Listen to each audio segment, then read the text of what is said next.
Avant de plonger dans cette histoire incroyable, pensez à vous abonner à la chaîne et à activer la cloche. Ici, chaque récit a quelque chose à dire, et vous ne voudrez pas en manquer un seul. New York s'éveillait sous un ciel clair et froid de janvier. Les taxis jaunes klaxonnaient, les passants pressés s'empressaient sur les trottoirs glacés, et l'odeur du café frais flottait dans l'air, se mêlant aux relents de bitume et de métro. Dans ce chaos urbain, Jason Thompson, un garçon de 12 ans aux yeux noirs brillants et à la peau ébène éclatante, avançait d'un pas vif vers son bus scolaire. Sa veste bleue, soigneusement choisie la veille par sa mère, était encore fraîchement repassée. À quelques pas, le lieutenant Derek Collins, policier reconnu pour sa rigueur et son arrogance, sortait d'un café en tenant fermement sa tasse de café brûlant. Le liquide fumant roulait doucement sur les bords de la tasse, tandis qu'il vérifiait son téléphone, complètement absorbé par un appel radio urgent. Collins ne vit pas Jason qui traversait le trottoir pour éviter une flaque gelée. Un instant, un contact brutal, la tasse de café glissa de sa main et s'écrasa sur le pull de Jason. La brûlure immédiate fit pousser au garçon un cri aigu de surprise et de douleur. Le café noir tacha ses vêtements, brûlant légèrement sa peau sur l'avant-bras. Et « Faites attention », hurla Jason, ses mains cherchant à essuyer le liquide. Mais Collins, sans s'excuser et affichant un mépris visible, haussa les épaules et répliqua d'une voix froide, « C'est juste du café.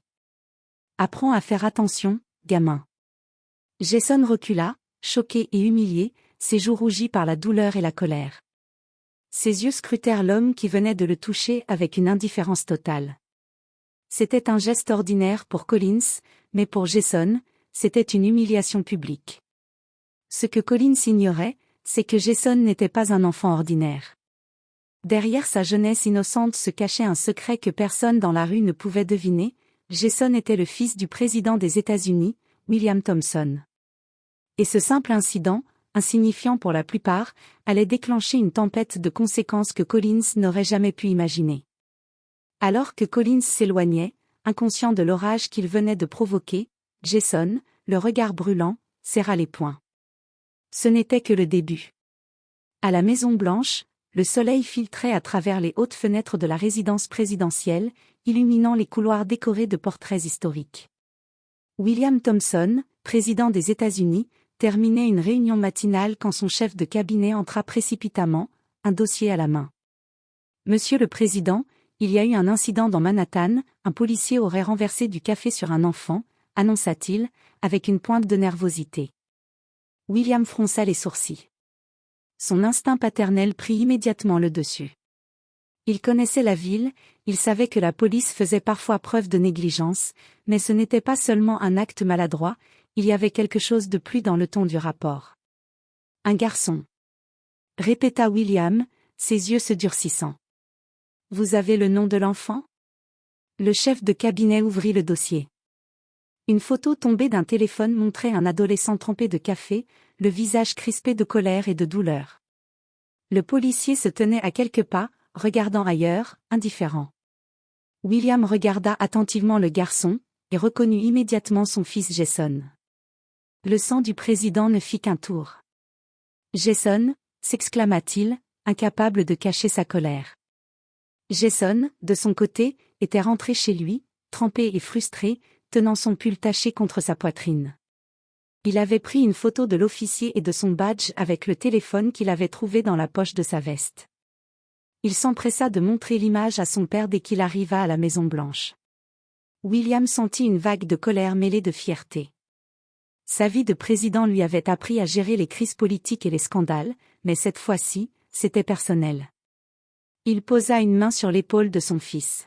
« Jason, tu as bien fait de me montrer ça. Nous allons régler cette affaire. Mais je veux que tu restes calme et que tu ne fasses rien de téméraire. » Le président savait qu'il ne pouvait pas laisser passer cet incident comme un simple malheur. La réputation de son fils, mais aussi le respect dû à tous les citoyens, était en jeu. Il prit son téléphone et convoqua immédiatement le chef de la police de New York. Pendant ce temps, Derek Collins continuait sa journée, inconscient du chaos qu'il venait de provoquer. Il riait de petites choses avec ses collègues, ignorant que son nom allait bientôt apparaître dans le bureau le plus puissant du pays. Une seule photo, un seul moment d'inattention, et sa carrière, et peut-être sa liberté, allaient être menacées. La tempête approchait. Le soir tombait sur Manhattan, et la ville était enveloppée dans un voile de lumière orangée et de sirènes lointaines. Derek Collins rentrait chez lui, encore inconscient de la gravité de son geste. Il riait avec ses collègues dans le break room, évoquant des banalités, tout en ignorant que son erreur allait bientôt le rattraper. Pendant ce temps, à la Maison-Blanche, William Thompson ne perdait pas une minute. Il avait convoqué son équipe juridique et ses conseillers en sécurité pour examiner l'incident. La photo prise par Jason circulait déjà dans un réseau confidentiel interne, et il était clair que Collins ne pouvait pas se défendre. Son geste n'était pas seulement maladroit, il était humiliant et délibérément négligent. « Nous devons être prudents mais fermes », déclara le président. « Il ne s'agit pas seulement de mon fils, mais de chaque citoyen qui pourrait subir une injustice. » Le lendemain matin, Collins reçut un appel inhabituel. La voix à l'autre bout était calme, mesurée, mais chaque mot était chargé d'autorité. « Lieutenant Collins ? » ?»« Oui, c'est moi, » répondit-il, légèrement inquiet. « Je suis l'agent chargé de superviser votre conduite dans l'incident impliquant un mineur à Manhattan. Nous avons reçu des instructions très claires de la Maison-Blanche. Vous devez vous présenter au bureau du chef de la police immédiatement. » Le sang de Collins se glaça. Ce n'était pas un simple rappel administratif, c'était un avertissement officiel. Il essaya de nier intérieurement, de rationaliser l'accident, mais quelque chose dans le ton de la voix l'empêchait de se sentir rassuré. À la Maison-Blanche, William observait Jason avec une tendresse mêlée de fierté. Il doit comprendre que parfois, les actions des autres ont des conséquences. Mais la vraie leçon ici, c'est que nous pouvons défendre nos droits avec dignité et intelligence, sans céder à la colère. Jason hocha la tête, conscient que son père allait mettre fin à l'impunité de ce policier. Mais il ne se doutait pas encore à quel point Collins allait réaliser l'ampleur de son erreur. Quelques heures plus tard, Derek Collins entra dans le bureau du chef de la police. Il trouva une atmosphère glaciale, presque solennelle. Les photos et les rapports de l'incident étaient posés devant lui, et il comprit que cette affaire n'était plus entre ses mains, mais entre celles du président des États-Unis. Pour la première fois, la peur s'insinua dans son esprit. Ce n'était plus une question de protocole ou de hiérarchie policière. C'était une question de justice, et elle avait le visage du fils du président. Le lendemain, Derek Collins sentit le poids de l'incident peser sur chaque moment de sa journée. La police de New York, normalement son terrain familier, semblait soudain étrangère et froide. Ses supérieurs lui posaient des questions insistantes, examinant ses gestes, ses horaires et même ses appels passés la veille.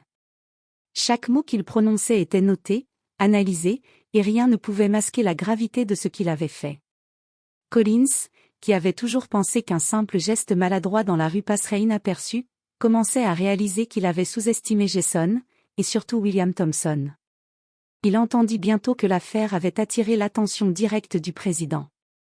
Le simple fait qu'un enfant renversé par un officier soit le fils du président changeait complètement la donne. Pendant ce temps, à la Maison-Blanche, William et Jason examinaient la photo et les rapports. William ne voulait pas humilier inutilement Collins, mais il voulait que justice soit rendue. Il demanda à son équipe juridique de préparer un dossier solide, non pas pour punir par vengeance, mais pour montrer que personne n'était au-dessus des règles. Jason, dit le président en posant une main sur l'épaule de son fils, ce que nous faisons ici n'est pas pour montrer notre pouvoir. C'est pour que chaque citoyen sache qu'aucune injustice n'est invisible. De retour au commissariat, Collins recevait des appels incessants. Des inspecteurs, des supérieurs, et même des agents fédéraux se penchaient sur le dossier. Chaque détail de son comportement ce jour-là était disséqué. Collins sentait sa carrière glisser entre ses doigts. Son badge, sa réputation, tout ce qu'il avait construit en 15 ans de service, était maintenant menacé par un simple incident de café. Ce qui le terrifiait le plus, c'était la certitude qu'il ne pouvait pas mentir ou manipuler la situation. Le président des États-Unis surveillait personnellement chaque étape. Le moindre mensonge serait découvert, et les conséquences seraient désastreuses. Le soir, seul dans son appartement, Collins regardait la photo de Jason sur son téléphone. Pour la première fois de sa vie, il se sentit petit, impuissant et humilié. Il réalisa alors que ce garçon qu'il avait traité avec mépris n'était pas seulement le fils d'un président, il était le symbole d'une justice implacable, capable de rappeler à tous que les actions ont des conséquences. Collins comprit enfin que cette affaire n'était pas seulement une leçon pour lui, mais un avertissement pour tous ceux qui croyaient que le pouvoir pouvait être utilisé pour écraser les autres. Et pendant ce temps, Jason et son père préparaient calmement la prochaine étape de leur action, déterminés à montrer que la justice pouvait être rapide, ferme et inévitable. Le lendemain matin, Derek Collins fut convoqué à la Maison-Blanche. Son cœur battait à tout rompre, il savait que ce n'était pas une simple réunion protocolaire. Il passa les portes de sécurité, sous le regard sévère des agents, et fut conduit dans une salle où William Thompson l'attendait. Le président, calme mais imposant, tenait dans sa main la photo du jour de l'incident et les rapports complets du commissariat. Jason se tenait à ses côtés, droit et digne, son pull taché de café désormais remplacé par un uniforme scolaire impeccable. « Lieutenant Collins », commença William, d'une voix ferme mais contrôlée, « vous avez renversé du café sur mon fils hier matin. » Collins tenta de bafouiller une excuse, mais William leva une main, l'arrêtant. « Ne tentez pas de minimiser vos actions. Vous avez traité un enfant avec indifférence et mépris. Ce n'est pas seulement un acte d'imprudence, c'est une violation de votre devoir de policier et de citoyen. » Jason prit alors la parole, sa voix claire et assurée, « Vous pensiez que je n'étais qu'un gamin insignifiant. Vous ne saviez pas qui j'étais, mais vous m'avez appris quelque chose. Même un enfant peut être traité injustement. Mais il y a toujours des conséquences. » Collins, rouge de honte et de peur, comprit enfin l'ampleur de son erreur. Ce n'était pas seulement un rappel ou un avertissement de carrière, c'était une leçon de justice. Le président Thompson continua, « Votre suspension est immédiate, et une enquête interne approfondie est en cours. Vous aurez l'occasion de vous expliquer devant le conseil de discipline. Sachez simplement que la Maison-Blanche veille à ce que chaque citoyen soit protégé, peu importe son âge ou son statut. » Collins ne dit plus un mot. Son regard se baissa, incapable de soutenir celui de Jason. Pour la première fois, il ressentit le poids total de ses actions, et l'humiliation qu'il avait infligée se retourna contre lui avec une force qu'il ne pourrait jamais ignorer. Jason, le visage fier, se tourna vers son père. « Merci, papa. » William lui sourit. « Nous ne cherchons pas la vengeance, Jason. Nous voulons juste que justice soit faite et que chacun comprenne que personne n'est au-dessus des règles. » Alors que Collins quittait la pièce, Jason et William se tinrent côte à côte, regardant par la grande fenêtre la ville qui s'étendait devant eux. Un simple incident de café avait failli passer inaperçu, mais grâce à la vigilance, au courage et à la justice, il était devenu un symbole, celui qui rappelait à tous que les actes, même petits, ont des conséquences inévitables. Et pour Derek Collins, cette leçon resterait gravée dans sa mémoire pour toujours.